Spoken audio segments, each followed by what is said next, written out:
This is Midland, Texas, Tunnels and Crime Part 3. I'm going to focus on Hailey Dunn, the 13-year-old Colorado City, Texas cheerleader that disappeared in 2010, and her remains were found in 2013, and how that possibly could relate to Midland and to these tunnels here. Alright, I'm back, and I wasn't sure what I wanted to talk about on this video. It's such a long story, and there's so many possibilities. Part 1 and Part 2, we really looked hard at the facts and evidence, the things that we know, the things we're sure of. But that don't mean that everything's answered, and what we don't want to do is ever to discredit what is known because of the things that we don't know. You know, where especially if somebody says, well, you haven't found a tunnel yet, then all of a sudden everything you say is a lie. Well, that's not true. You know, that still means I was shot from 2 3/4 inches above ground level by a gun. It wasn't mine, so somebody shot me. That's a fact. That's hard evidence. We still have the DEA that were called and never came to my house. That's a fact. We can prove that with phone records. We still have people dressed like police that would come sneaking into my home and disabling the security cameras and searching my drawers and putting stuff in bags. And I had evidence stolen, right, from my home. And so that's all there. That's unexplained, and it'd be real easy if we could catch them and then ask them what it is. But we don't have that luxury, so we're having to speculate. And then you got to remember, speculation is speculation. I got my guess as good as your guess.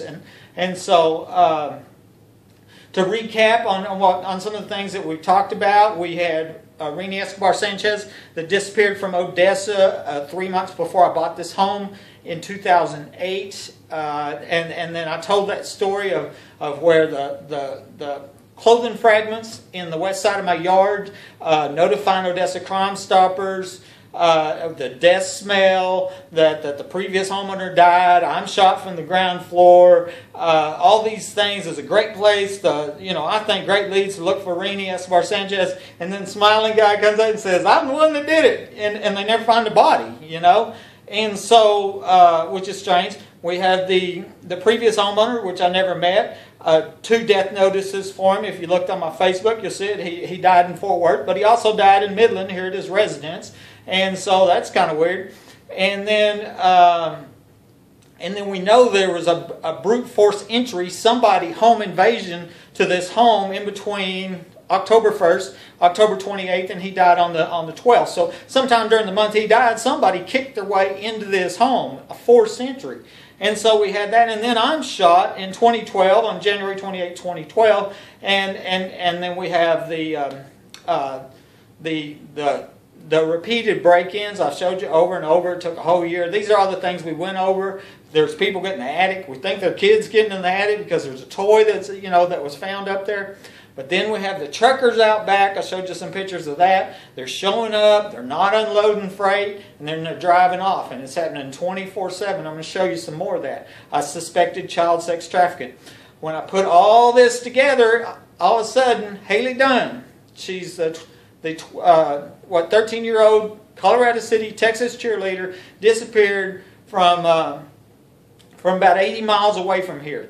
There's been sightings in the news for her putting her in Midland, Odessa. So it's not out of the question that there's some kind of link between this area and Hailey Dunn. And there was unreported sightings that I heard on the police scanner myself, where people called up and said, hey, this is a Hailey Dunn sighting, and it never made the news. But I heard it on the police scanner by the dispatcher.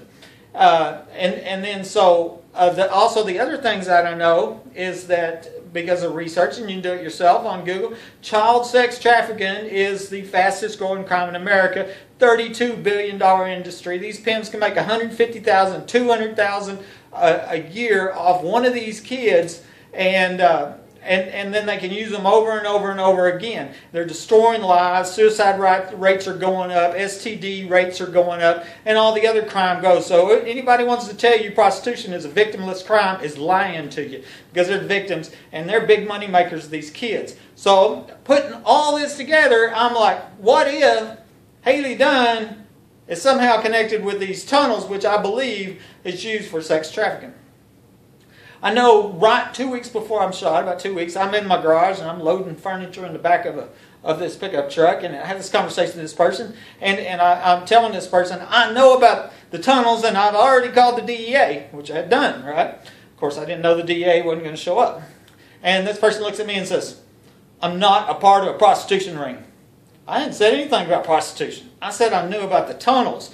That really indicated that these it was confirmation to me anyway, and I can't say, oh, this person said that, because they didn't. But that was confirmation to me that these tunnels were being used for prostitution. And I think that's true. If I look at the truckers lining up, it's an ongoing racketeering business, and I've already gave you the facts on child sex trafficking. So then come March 14, 2013, I sat down at my computer and I sent an email to the Department of Justice Safe Child Project. And I'm going to show you that email. I have a print screen of it on my Facebook, and I'm going to show you a picture of that email. I sent it to them, and I told them I have overwhelming evidence of the underground facility. Possibly Hailey Dunn, you can find clues to Hailey Dunn here. Maybe she's being even held under my house, I think you should come look, find the tunnel, and possibly find clues. 2 days later, her remains get found. 2 days later. She'd been gone 810 days. And I sent this email and suggested you come to my house and look and find these tunnels. And all of a sudden, here's the remains. It sounded just like Rene Escobar Sanchez. Because I wrote Odessa Crime Stoppers and I said, I think it's a great place to look for Rene Escobar Sanchez. And all of a sudden, I'm the one that did it. Some guy over in Odessa admits to it. You can see his picture on News West 9. And of course, he doesn't never get charged because they never find a body and they never come look at my house. So that was almost the same exact scenario twice. Now, I'm not saying they pulled a fast one on all of America, but that's what it looks like, to me. I mean, it's a coinky-dinky here, that happened. And if you step back and you look at what's happened to me, shot from the floor, proven fact, okay, somebody else shot me from the floor from a tunnel or hidden basement. Group of cops caught, or people dressed like cops, caught in a capital offense, right? Pictures of it, okay? We got pictures, and normally that's a news story, but we ain't got no news story. So all of a sudden we have the press. I showed you the censorship. It's like, pre-World War II Germany, I mean, you can't even get this big story with the pictures into the press, okay? And then we have the medical records. They're showing I was shot 11 days before I was shot. I had another x-ray 9 days before I'm shot. I'm seeing x-rays that doesn't have a previous broken bone in it. It makes it look like they're not even my x-rays. And so we're thinking there's horrific medical crimes going on here. Once again, we can't get nothing done about it. Nobody's trying to stop it. Nobody's investigating it. And most people know, oh, he's crazy. Well, I told somebody the other day, I don't care if you want to call me crazy or not. It's still illegal to shoot a crazy person. And I'm not crazy, by the way. So anyways, I think this is a great place to look for leads to Hailey Dunn, okay? And if anything, you can look for leads to her disappearance, okay? I'm not even sure the remains they found were actually hers. They haven't, as far as I know, they didn't return them to the family. If somebody could verify that, and that'd be interesting. But I think a third party should investigate them remains and see if they even actually have Hailey Dunn's remains. And because the whole thing seems fishy there. And so anyway, I'm going to show you on the computer some stuff, and this is a theory. Like I said, this is a speculation. What we know, we already know. But there's one theory. Okay, we're back at the computer, and I just went to Google here, and I typed in Hailey Dunn in quotation marks, and got 80,000 hits.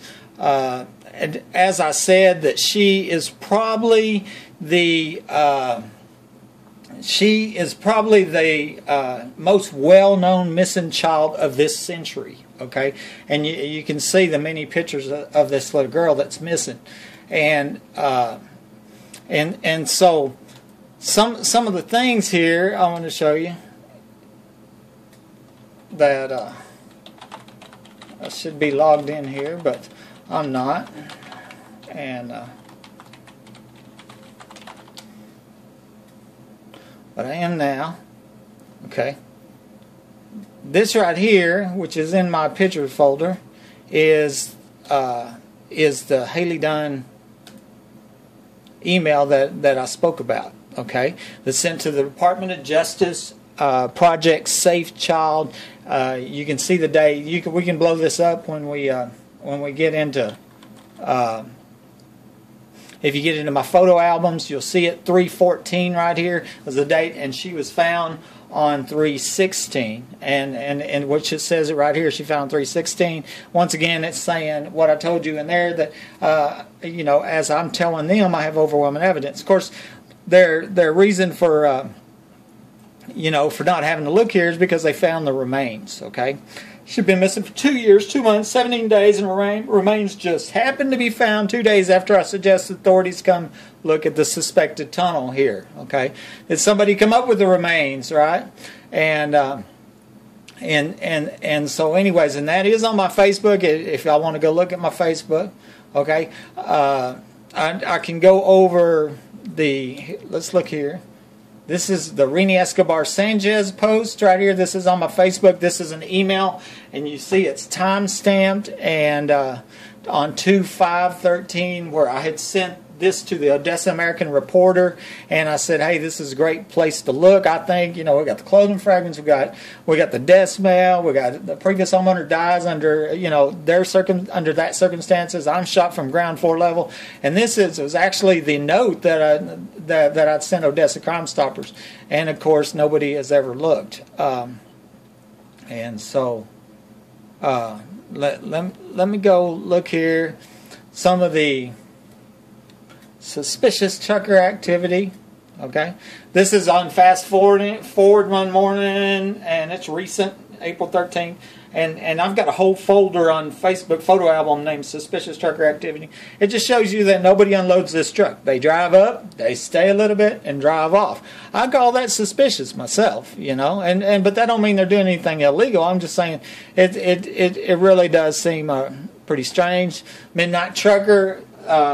A store manager told me no drugs are going to be back there past 8:30. It's like, look there, there's an 18-wheeler. It's almost midnight one night. The manager told me no trucks are going to be back there past 8 o'clock. See it right here? I wonder what they're doing. Right, me too. What they doing? And this is even, I think, an even more recent one. It looks like May 11th. You can see the lights flashing. Sunday morning or Monday morning, I guess, at 1:45 a.m. And I had to go turn my camera because they parked out where you couldn't see them with the cameras all on out in the middle of the night. Turned the camera just to show we got a trucker here that's sitting there in the middle of the night, and which I've reported this many times. Of course, they're not unloading freight or anything like that. You know, I suspect drug trafficking, sex trafficking, child sex trafficking, but that doesn't seem like anything can stop it. And I don't know if I mentioned it, but if I didn't, I had 2 store employees tell me about prostitution going on behind their store.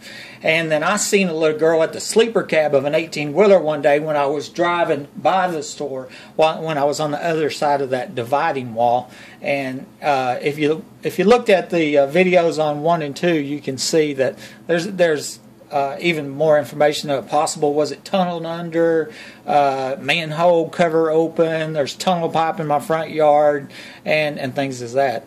And then I showed you before the toy found in the attic, and I've got some videos of this, which is kind of interesting. And if I can get to them, come on, let's go.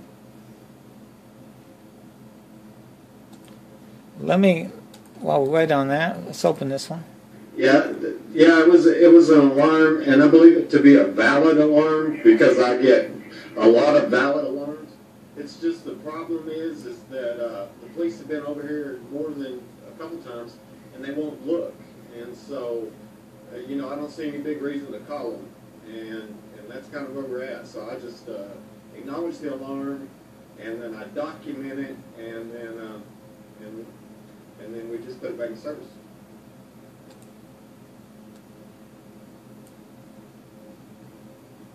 Hello?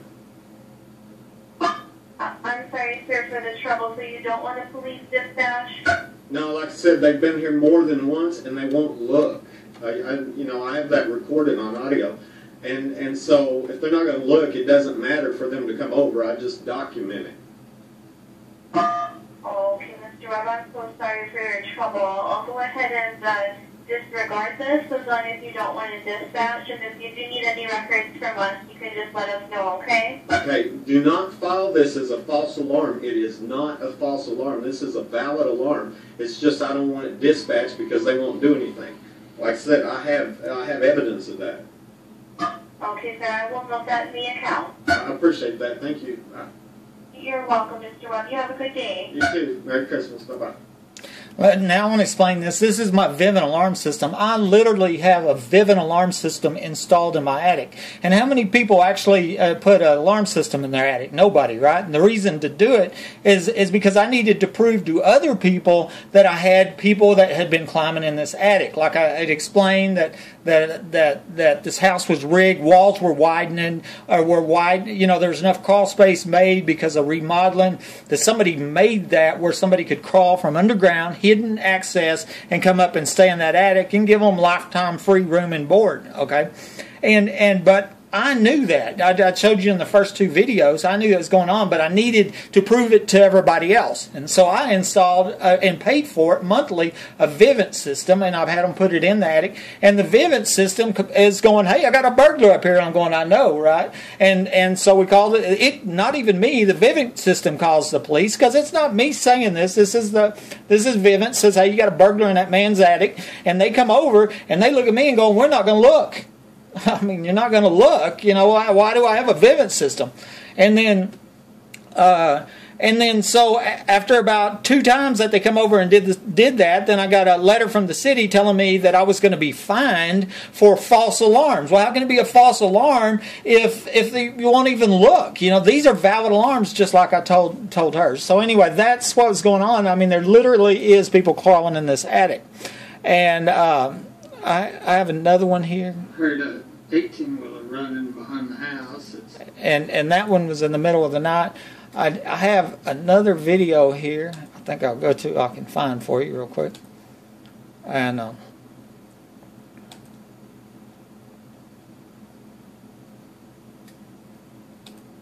going to my videos. I showed you the other day how we can get to them, right? And I don't know how quickly I can find this, and so it might not be worth the effort. But basically what I'm wanting to show, this is it right here. The complainant's saying she can hear someone up in the attic. She smells cigarette smoke. She took her family. They're going to be waiting out front. This was on April 11th this year. This is not even my home. Okay, and so somebody else in town is reporting somebody in their attic, right? I think you human traffickers have done this to other houses, is my guess. And I met another man in Midland that was adamant that somebody was getting up in his attic, and I believed him. And, of course, he was called crazy as well. I was told that the previous owner of this home, which is no longer alive, was called delusional before he died. And I wonder if it was because he was saying the same thing I've been saying, same thing that she said, same thing that the other man said. And then there's a lady in Carlsbad, New Mexico, okay, that in 2012...